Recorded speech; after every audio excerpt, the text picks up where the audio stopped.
હાલ અમદાવાદ રથયાત્રાને લઈને ખૂબ દુઃખદ ખબર સામે આવી રહી છે। વહેલી સવારે શાંતપૂર્ણ માહોલમાં અમદાવાદમાં નીકળેલી ભગવાન જગન્નાથની રથયાત્રા ખાડિયામાં થોડી વાર માટે અટકી ગઈ હતી, જેનું કારણ અચાનક જ રથયાત્રામાં એક નર ગજરાજનું બેકાબૂ થવું છે। ભગવાનની રથયાત્રામાં કુલ 10 ગજરાજ પૈકી એક ગજરાજ અચાનક જ બેકાબૂ થયો હતો અને આ ગજરાજ અચાનક જ દોડવા લાગ્યો હતો। અનેક લોકોની ઉપરથી આ હાથી દોડીને જતો રહ્યો, જેનો નવો વિડીયો સામે આવ્યો છે। ખાડિયા વિસ્તારમાં રથયાત્રા ભગવાનની પસાર થઈ રહી હતી, તે દરમિયાન 3 ગજરાજ બેકાબૂ થતા નાસભાગ મચી ગઈ હતી અને થોડી વાર માટે રથયાત્રા રૂટ પર દોડધામ મચી ગઈ હતી અને એક ગજરાજ અચાનક ભીડને જોઈને બેકાબૂ બન્યો હતો અને દોડવા લાગ્યો હતો।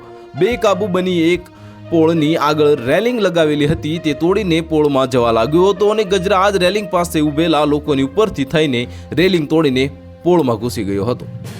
તેની સાથે અન્ય 2 ગજરાજ પણ તેની પાછળ દોડી ગયા એવી ઘટના બની અને આ ઘટનાને નવો વિડીયો સામે આવ્યો છે અને જેમાં ગજરાજ કેવી રીતે કેટલાક લોકોને કચડીને આગળ વધી જાય છે તે જોવા મળે છે। આ ઘટનામાં એક વ્યક્તિ ઈજાગ્રસ્ત થયો છે, જેને સારવાર માટે હોસ્પિટલમાં ખસેડવામાં આવ્યો છે। અન્ય લોકોને સામાન્ય ઈજા થઈ હતી, જો કે ગજરાજને સમયસર એક તબીબ દ્વારા ઇન્જેક્શન આપીને તેના પર કાબુ મેળવવામાં આવ્યો હતો। હાથી બેકાબૂ થતા ભાગદોડમાં જે વ્યક્તિને ઈજા પણ પહોંચી છે તે યુવકને 108 મારફતે એસવીપી હોસ્પિટલમાં સારવાર માટે ખસેડવામાં આવ્યો છે। છેલ્લા 5 વર્ષમાં રથયાત્રામાં હાથી બેકાબૂ બન્યાની આ પ્રથમ ઘટના સામે આવી છે।